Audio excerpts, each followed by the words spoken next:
Hey everyone, this is Cody Jason and welcome to the Mutant Agenda, a place where we get to talk about all things X-Men. Today we're going to take a look at X-Men Gold, issue number 30, which is the finale of the Till Death Do Us Part X-Men Wedding Special.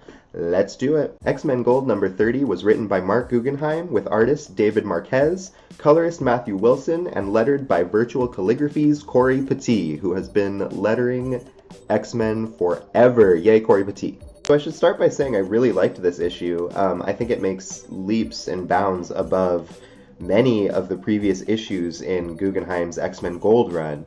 I feel like he really got a knack for characterization in this issue. I loved the growth and personal moments that I've honestly been craving more from this title. It's a very action-packed title, which is not my favorite part of the X-Men. I love when there's a mutant showdown, don't get me wrong, but what I really love are these family moments, these intimate moments, and we get that in spades with this issue. So anyone who might have been having trouble picking up that there's some hesitance between these two, kind of on Kitty's part, throughout the lead-up to this wedding, if that was kind of lost on you, the opening of this issue really drives it home with those memories and Kitty being hesitant and thinking twice about if this is right for her, and the flashback leading seamlessly into where we are now was a great touch, and the artist does a great job rendering these feelings that are being tossed around between the two. As we move from that intimate moment on the hilltop between Kitty and Peter, we move into the dinner rehearsal for the wedding, and something that I really wanted to note were these warm textures and warm colors in the art.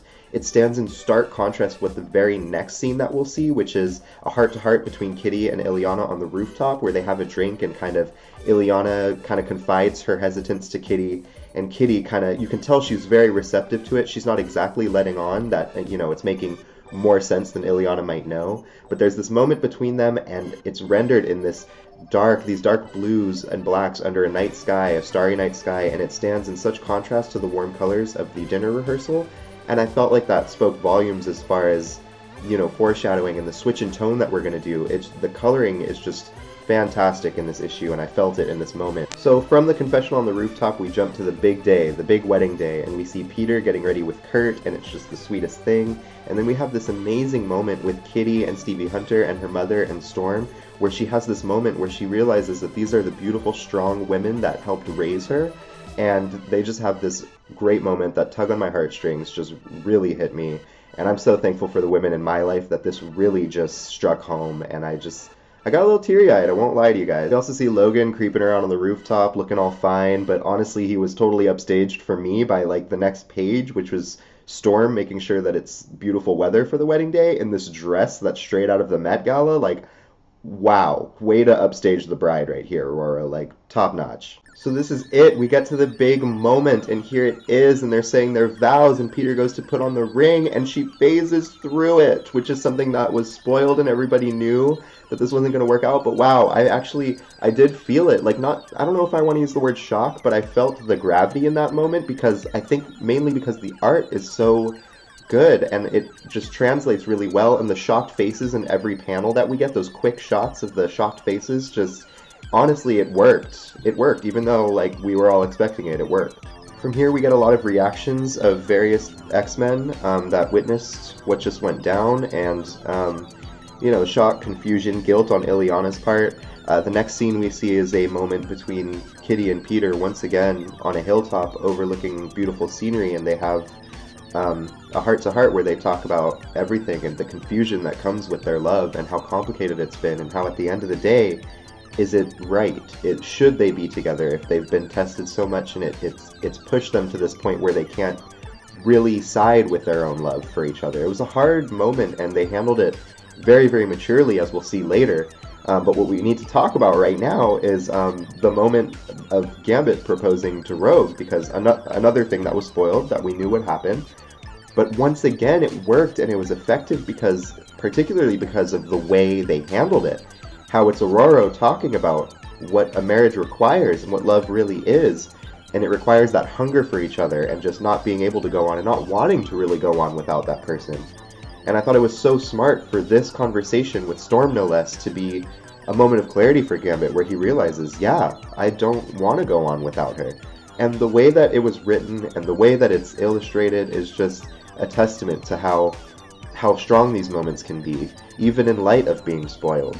I just can't stress enough how effective I feel like this issue was. I really loved it. It's also worth mentioning that I was pretty relieved at how well Peter and Kitty handled all this, because Gambit didn't just propose. He's like, okay, we're doing it now. Like, we all look really, really great, and all the wedding stuff's here. There's a bunch of food.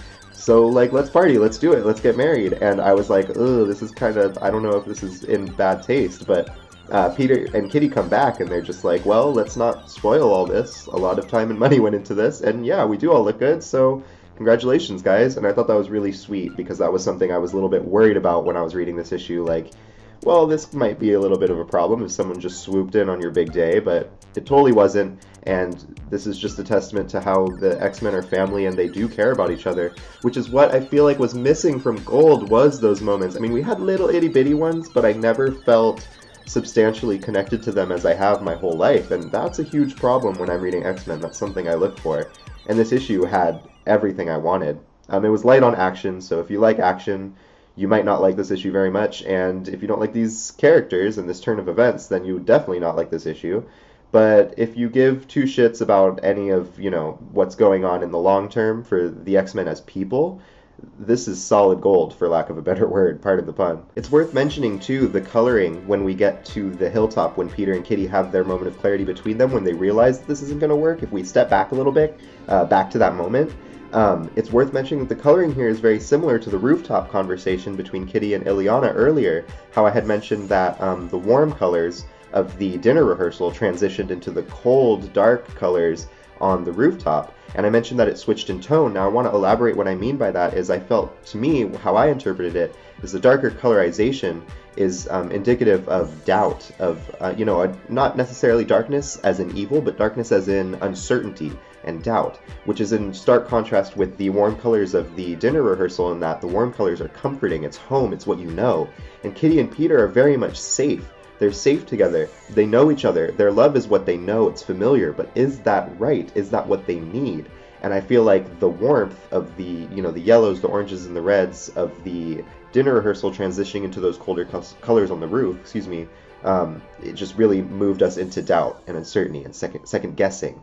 And just all in all, I wanted to bring this up again because I'm so impressed, and I love the use of colors in this issue. So that's it, guys. Thank you so much for watching. If you like this video, please give it a thumbs up and share it around to all your friends. Subscribe to my channel so I can continue to grow. I have been neglecting you guys so much, and I apologize for that, but I'm back. I'm going to try to make more content more often, stay on top of hopefully weekly videos. It hasn't worked out for a lot of different reasons, time, space, time and space.